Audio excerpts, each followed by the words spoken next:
और बड़े बड़े संतन ते पूछे गुरु के का करण, गुरु के का करण। जब व्यक्ति को घमंड होता है तो घमंड व्यक्ति को अंधा कर देता है, उसको दिखाई नहीं पड़ता है कुछ। कामान मतान, जैसे रावण मतांध था रावण, उसको यही नहीं पता था कि मैं क्या कर रहा हूं क्या नहीं कर रहा हूं। अहंकार व्यक्ति को अंधा बना देता है। अहंकार किसी भी चीज का हो सकता है, पैसे का, विद्या, विद्या, धन, कुल, रूप, प्रभुता, यौवन, नारी, ये चीजें अभिमान करने की है। अभिमान करते हैं लोग इसका। विद्या का अभिमान, मैं बहुत पढ़ा लिखा हूं, मैं बहुत ज्ञानी हूं, मैं बहुत विद्वान हूं, मेरे जैसा कोई विद्वान नहीं। और जिसको विद्वान होने का घमंड हो गया, विद्वता का घमंड होगा, अपने ज्ञान का घमंड हो गया, याद रख लेना वो कभी पार नहीं हो सकता। जिसे भी अपने विद्वता का अभिमान है, चाहे जो बता दिया, दुनिया के हर व्यक्ति की बात यह है, अगर आपके जीवन में घमंड आ गया है, विद्या का घमंड आ गया है। विद्या का घमंड किसको हुआ था? सर्वानंद जी को। देखा क्या हाल हुआ, मारे मारे घूमते रहे और अंत में सदगुरु कबीर साहब की शरण में आकर के मुक्ति पाए। विद्या का अभिमान हो गया था विद्वोत्मा को। मूर्ख पंडित कालिदास जी के साथ विवाह करवा दिया पंडितों ने। बाद में उनका नाम महाकवि कालिदास हो तो बाद में पड़ा, जब उन्हें बाद में होश आया था। इसलिए विद्या का अभिमान नहीं होना चाहिए। पढ़े लिखो खूब, कहते तो यह है कि फलदार वृक्ष जो होता है झुक जाता है। आपके पास विद्या हो तो विद्या ददाति विनयम, विद्या तो विनय देती है। और यहां विद्या पा करके लोग घमंडी हो जाते हैं। विद्या ददाति विनयम विनयाति पात्रम, हमको तो विद्या विनय देती है, लेकिन हम विद्या को पा करके घमंडी हो जाते हैं। और जो लोग विद्या को पाके घमंडी हो जाएंगे, अच्छा बताओ उनका उद्धार होगा क्या? कभी नहीं होगा। विद्या का अभिमान, धन का अभिमान, मेरे पास बहुत पैसा है, इतना पैसा है कि भगवान को भी खरीद लेंगे, है ना। पैसे के बल पर लोग भगवान को खरीदते हैं, पैसे के बल पर गुरु को खरीदते हैं, पैसे के बल पर संतों को खरीदते हैं। खरीद जाएंगे ये पैसे के बल पर? कभी भी पैसे के बल पर ये बिकने वाले नहीं होते हैं। ईश्वर को पैसे से नहीं खरीदा जा सकता है, लेकिन पैसे वाले लोग, पैसे वालों की इस दुनिया में सबसे बढ़कर पैसा है। पैसा वाले जितने लोग हैं उनके जीवन में खाली हाय पैसा, हाय पैसा, हाय पैसा, लाओ पैसा, कहाँ है पैसा, बस पैसा। पैसे वालों की इस दुनिया में सबसे बढ़कर पैसा है। पैसा, पुण्य, धर्म पैसा, व्रत पैसा, ईश्वर पैसा है, सब कुछ पैसा है। पैसे वालों की इस दुनिया में सबसे बढ़कर पैसा है। पैसा, पुण्य, धर्म पैसा, व्रत पैसा, ईश्वर पैसा है। जो कुछ है सब पैसा है। याद रख लेना प्लीज, सुनो, सब कुछ पैसा नहीं होता है। जिस समय आदमी रोग से ग्रसित हो जाता है, उस समय डॉक्टर के पास जाता और कहता है हम इनके तौल भर रुपया दे देवे, लेकिन इन्हें ठीक कर दो। ठीक हो जाता है, हो जाते हैं। पैसा काम आओ, पैसा काम आएगा, उसका सदुपयोग करो तो काम आएगा। लेकिन तुम सोचो कि पैसे से ही हम सब कुछ ले लेंगे, ये नहीं हो सकता। पैसे से सम्मान मिल जाएगा, जबरदस्ती पैसे से सम्मान किसी से चाहो मिल जाएगा। रावण को सम्मान मिला क्या?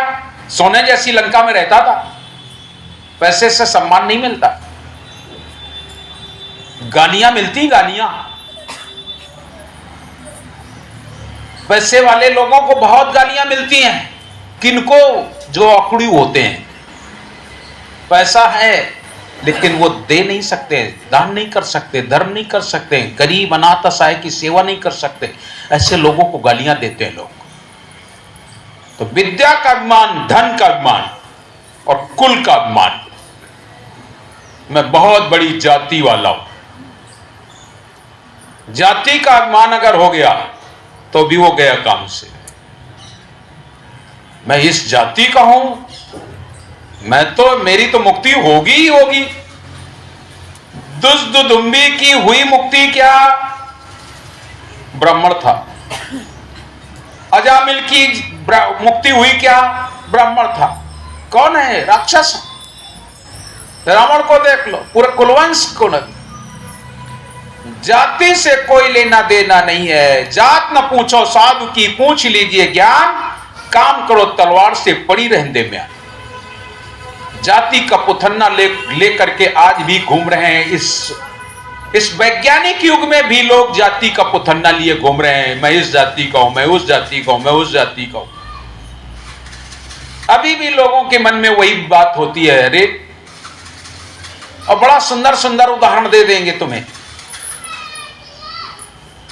ऐसी बात कह देंगे कि ब्राह्मण के अलावा ऐसा कोई कर ही नहीं सकता है, केवल ब्राह्मण ही ऐसा कर सकता है। याद रख लेना, एक इंसान जो कर सकता है वो जाति नहीं कर सकती है। वाल्मीकि जात से शूद्र थे, मेहतर थे। हमने ऐसा एक जगह पढ़ा है कि राम के जन्म होने से पहले रामचरितमानस लिखी थी। राम का जन्म नहीं हुआ था और जन्म के पहले रामचरितमानस लिख रखी थी। ऐसे राम। क्यों भाई? किसी ब्राह्मण ने नहीं लिखी। वेदव्यास को देख लो। कौन थे वेदव्यास? पता लगाओ। वेदव्यास मछोदरी के पुत्र हैं।